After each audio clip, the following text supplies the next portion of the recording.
So రీసెంట్గా యాత్ర 2లో అయితే షర్మిల గారిని అసలు ఆ క్యారెక్టర్నే తీసి పాడేశారు. మీరు ఇప్పుడు పెట్టారు ఆల్రెడీ, బట్ 2004 ఆయన జైల్లో ఉన్నప్పుడు షర్మిల గారికి పాపం కష్టపడ్డారు యాత్రలో. అదేమన్నా మీరు చూపించదలుచుకున్నారు?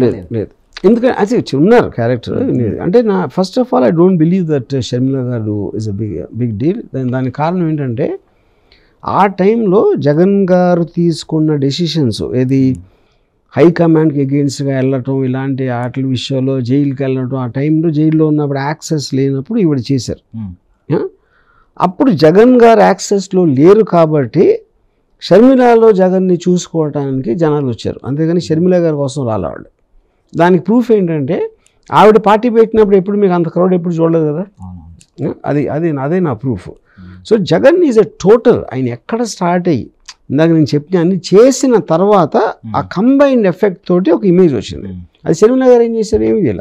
పాదయాత్ర కొనసాగించారు. పాదయాత్ర ఎవరు చూసారండి? అది నా పాయింట్ అది కాదు. ఇప్పుడు నేను ఒకటి చెప్తాను మీకు, హైకమాండ్ని ఎదిరించడం డెసిషన్, ఓదార్పు యాత్రలకి ఎగెన్స్ట్గా చేయటం, పార్టీ పెట్టడం, జైలుకి వెళ్ళటం, దాని తర్వాత బయటకు వచ్చి ఇప్పుడు ఇన్ని ఎలిమెంట్స్ కాంబినేషన్లు మీరు ఎన్ని చెప్తారు షర్మిల గారి గురించి నాకు?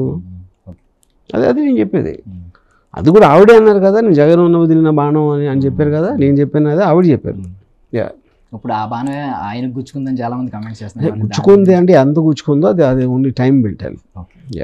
ఇప్పుడు గుచ్చుకోవటానికి సూదికి ఆ స్ట్రెంగ్త్ ఉండాలి కదా, లేకపోతే ఇరుగుతుంది.